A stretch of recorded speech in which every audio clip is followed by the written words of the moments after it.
Alors bonjour chers étudiants et bienvenue au cours liaison chimique. Aujourd'hui on va aborder le 4e chapitre sur l'hybridation.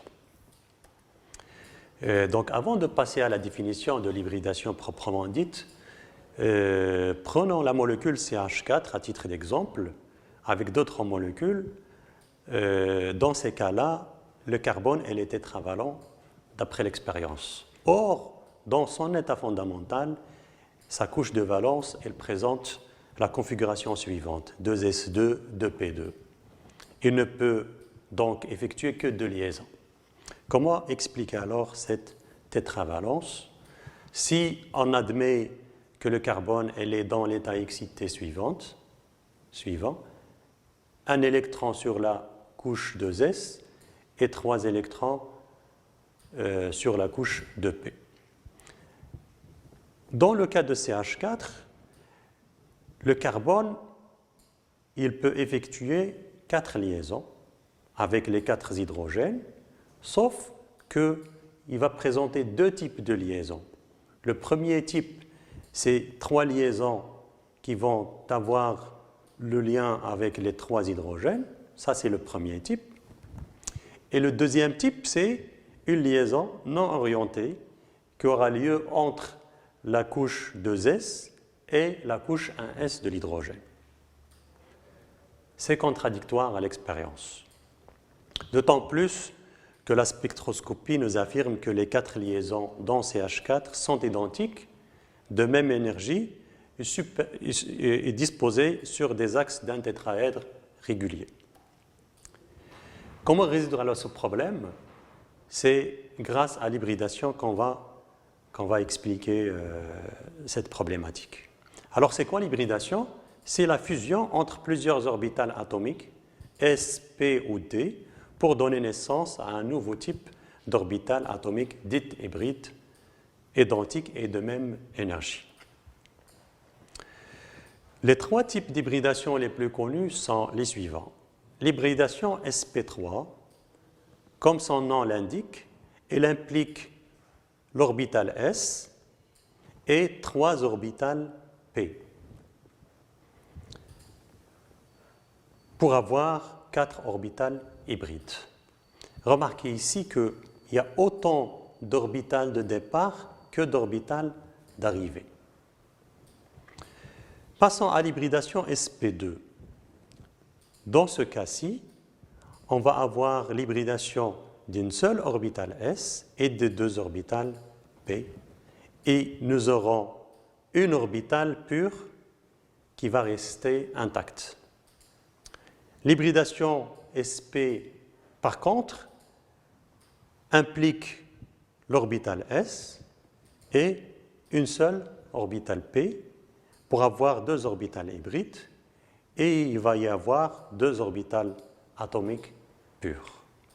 Ici, j'aimerais bien insister sur le fait qu'on reste dans l'atomique. À la différence de la théorie des orbitales moléculaires, on passe d'orbitales atomiques à d'autres orbitales toujours atomiques, mais hybrides. Détaillons l'hybridation sp3. Alors, toujours dans le cas du carbone excité, il y a un électron situé sur la couche 2s et 3 électrons sur les orbitales de P. Et les orbitales de P, elles sont comme ça, sous cette forme. Bien sûr, en respectant la différence d'énergie et la stabilisation de l'orbitale 2s par rapport aux orbitales de P. Alors ça, il va donner naissance, après hybridation, à 4 orbitales hybrides de type sp3 avec cette disposition-là. Ce qui manque ici, c'est que c'est des petits lobes qu'on ne va pas représenter ici parce qu'il ne fait pas partie des liaisons, mais ça existe en principe sur ce type-là d'orbital. Les 4 orbitales hybrides, comme indiqué ici, elles occupent les 4 sommets d'un tétraèdre régulier dont le carbone occupe le centre. Ici, dans le cas de CH4, nous avons donc le carbone qui est l'atome central qui s'est hybridé sp3 pour former ce tétraèdre. Alors, les 4 hydrogènes, ils viennent se situer comme ça pour avoir des liaisons de type sigma.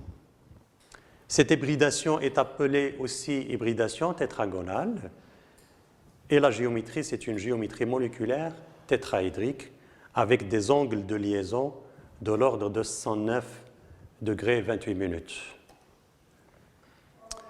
Cette hybridation sp3, il permet aussi d'expliquer la liaison chimique dans d'autres molécules, comme les molécules indiquées ici. Prenons à titre d'exemple la molécule NH3 et la molécule H2O. Alors pour la molécule NH3,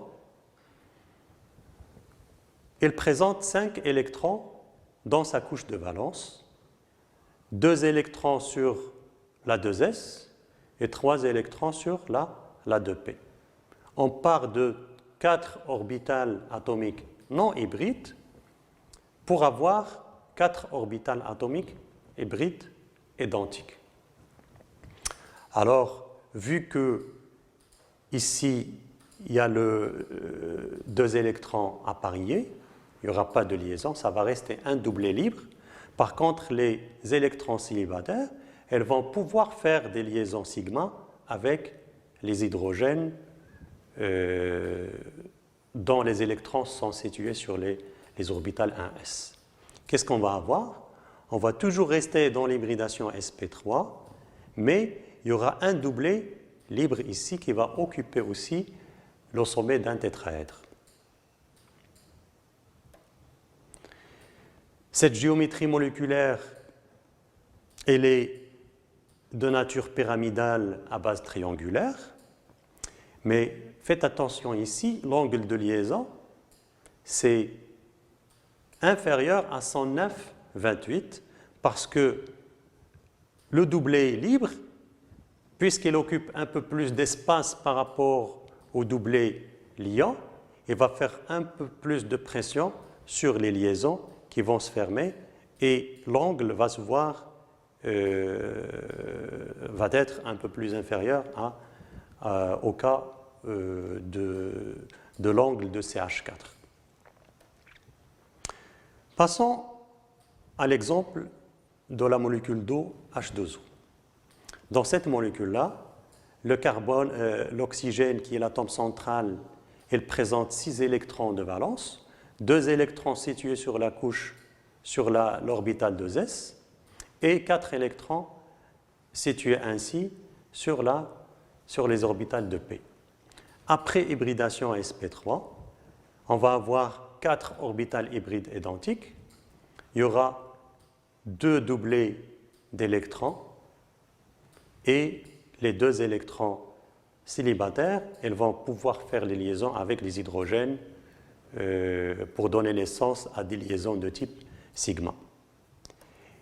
Ici aussi, l'angle des liaisons va être inférieur à 109,28 minutes, mais surtout inférieur aussi au cas du NH3 parce que dans ce cas-ci de la molécule d'eau, on a 2 doublets libres, donc la géométrie va être une géométrie angulaire, mais cet angle-là, il va se fermer davantage par rapport à NH3 et par rapport à CH4. Passons maintenant à l'hybridation sp2. Cette hybridation, il implique l'orbital s et 2 orbitales p pour avoir 3 orbitales hybrides. Et vu qu'il y a toujours conservation du nombre d'orbitales, on va avoir une orbitale pure. Et quand on dit une orbitale pure, ça veut dire qu'il va conserver son identité, son énergie et sa forme. Traitons à titre d'exemple le trifluorure de bore BF3. Le bore, qui est l'atome central, il présente cette couche de valence, 2s2 de P1. Jusqu'ici, le bord ne peut pas effectuer 3 liaisons. Donc, on va passer à l'état excité. On va avoir 3 électrons célibataires, un électron sur la 2s et 2 électrons sur la 2p.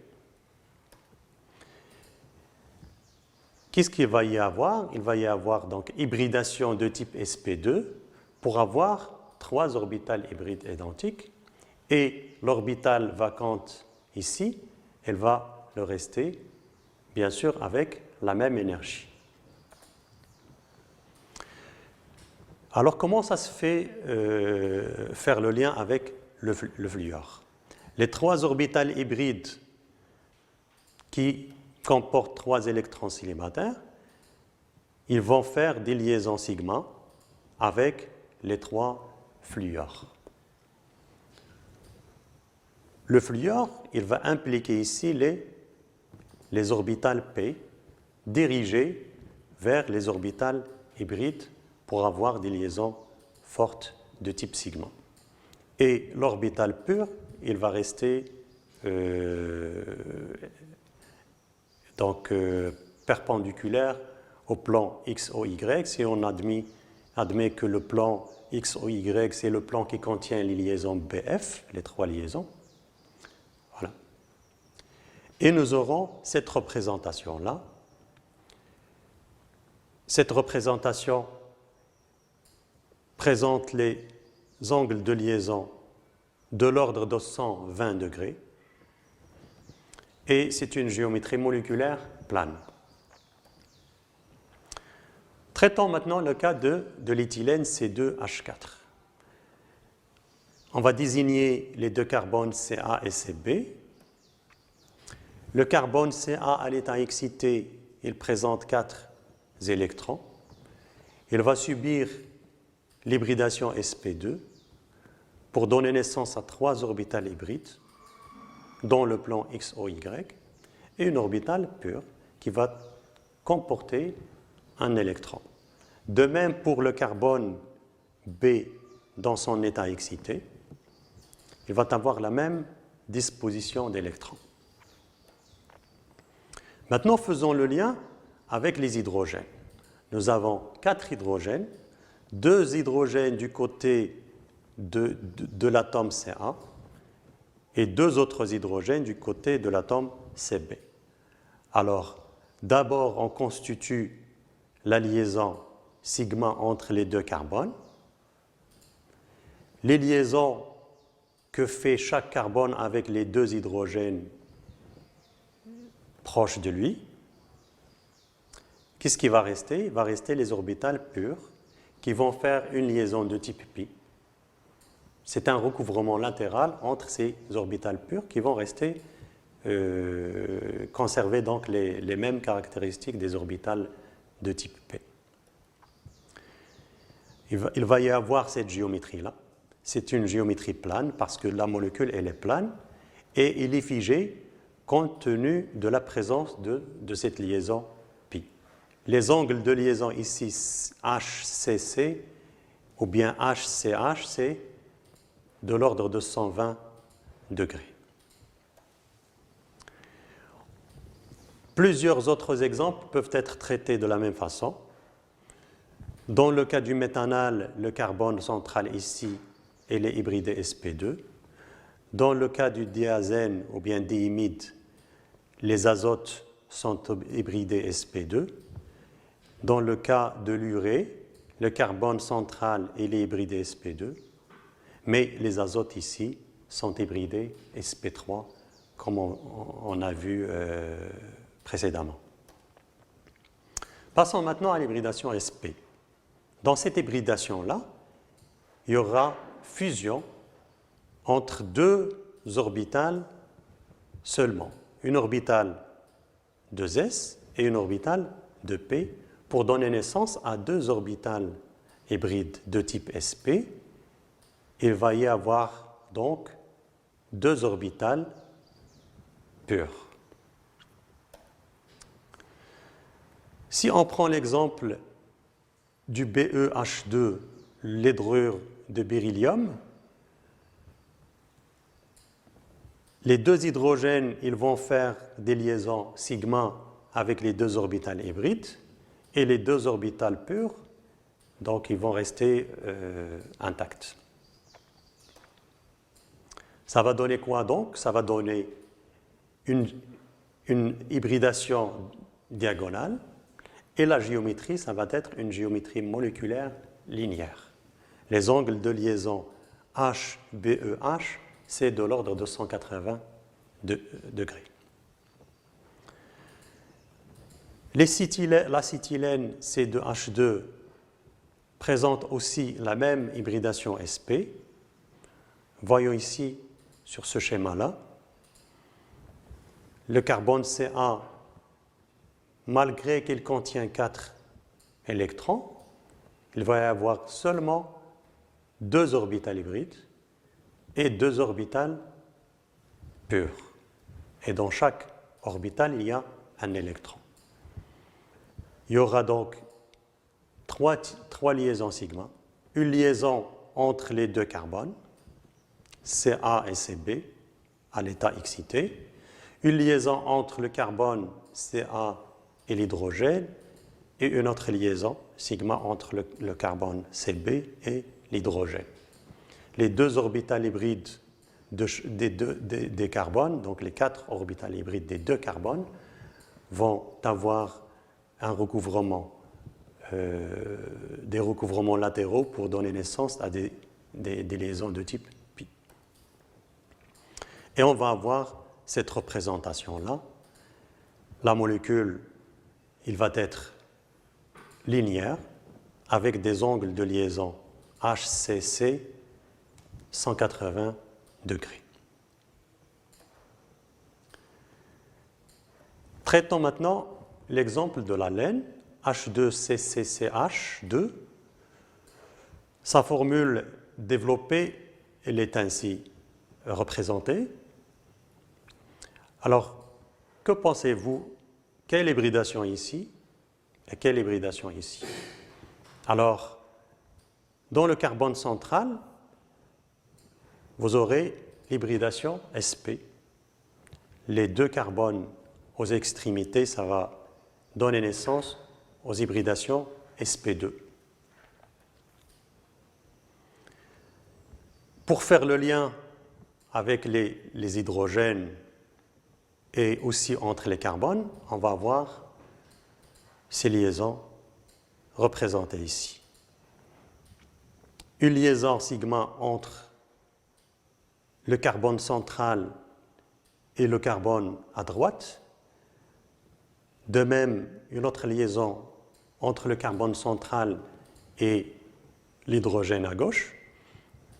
Il y aurait deux liaisons entre chaque carbone à l'extrémité avec les hydrogènes. Il va y avoir 2 liaisons pi. Une liaison entre une orbitale pure du carbone central avec une orbitale pure du carbone à gauche et de même pour le carbone à droite.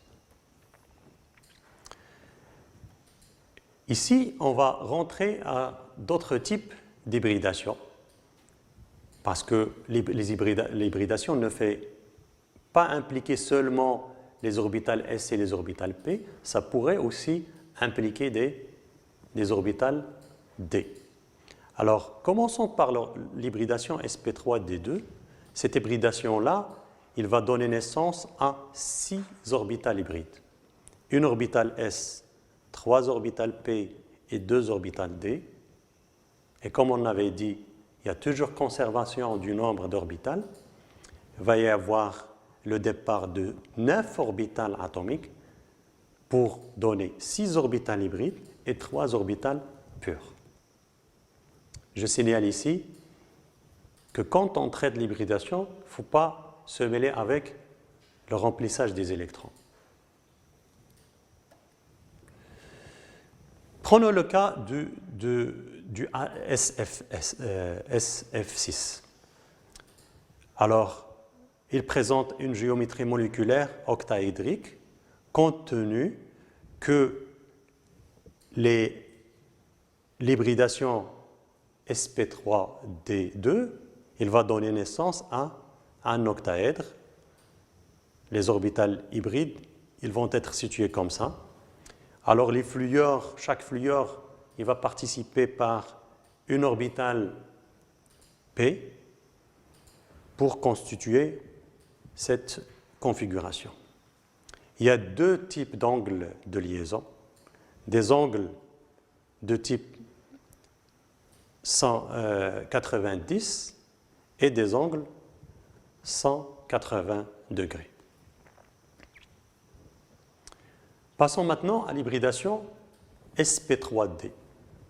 Cette hybridation-là, qu'est-ce qu'il va donner? Il va donner naissance à 5 orbitales hybrides. Parce qu'on va hybrider 5 orbitales. Il va nous rester 4 orbitales pures. Je reviens en arrière pour juste dire une information. L'hybridation sp3d, c'est un mélange entre l'hybridation sp2 et l'hybridation pdz2. On va essayer d'expliquer ce qui se passe pour la molécule BF3. Alors cette molécule-là, il va nous donner cette géométrie. C'est un bipyramide à base triangulaire. Une pyramide, donc la base, c'est les fluors sur le plan. Il va y avoir une pyramide en haut et une pyramide en bas. Voilà, j'espère que ça a été enrichissant pour vous. Merci de votre attention, à la prochaine.